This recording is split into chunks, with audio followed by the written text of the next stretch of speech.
What's going on, guys? So today we're gonna be changing brakes on my dad's '03 Tahoe. We're gonna do in the front and the rears. So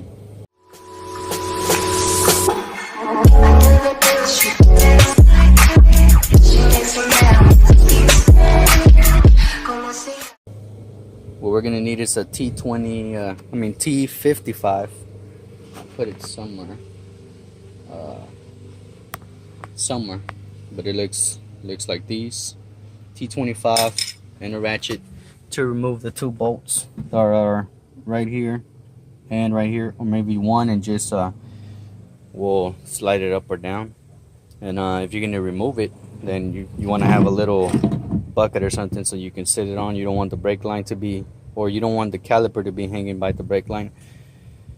So we're gonna be doing this, and we got a wire brush just in case we need to scrub out if it's pretty dirty in there. And we also need a clamp to clamp down the calipers so they can so the new brake pads can fit in there real smooth. And maybe some brake clean to clean this the inside of the caliper with the brush, and of course new brakes. So I'm gonna go ahead and remove I'm gonna try removing one, tilting it down, see if it works out. If not, I have to remove both. So I'm gonna do that and I'll show you guys. Alright guys, so I was able to remove the caliper from this, and there's not enough line. I put this 5-gallon bucket under there just to sit it while I was taking it off, but there's not enough line, so I'm resting it up here for now.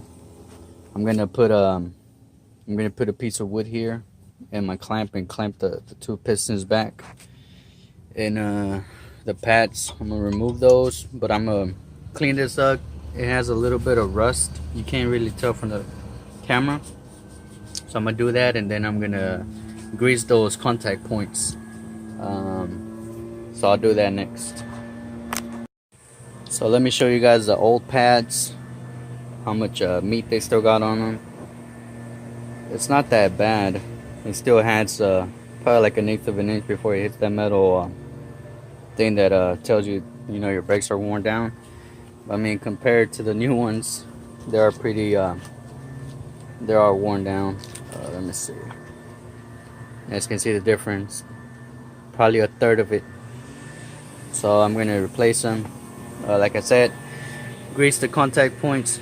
You guys can't really see them, but it's down here, this side's on top, and same on the other side. But I'm gonna clean those up first, and probably clean this up a little bit. But I'm gonna do that, and then I'll put this thing back together. Okay guys, so instead of using that piece of 2x4, I'm using one of the old brake pads, and because it has dual pistons, I'm doing one side and then jumping back and forth, so that they're both evenly going back. I don't want to push one back on its own too much. I don't want the piston to somehow or some way end up being all crooked in there. So I push a little bit back on this one, then I move to the other side, back and forth until they're both pushed all the way to the back. Alright, so this side is done. Everything went in smooth, new pads in there. Got to put the tire back on and move on to the front, then the back.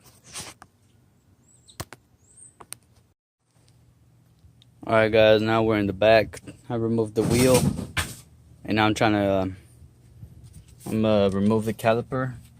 And there's not a T55 on the back. It's a 14 millimeter. It's a 14 millimeter top and bottom. So I'm gonna do that, and then I'm already in here. I got more space. I'm gonna remove the rear shock, and I'm gonna swap it for a new one. So I'm gonna do the brakes first, then I'll get to the shock. Alright guys, so to remove the rear caliper, you need well, at least in this particular truck, it's a 14 millimeter socket, and a 19 or 3/4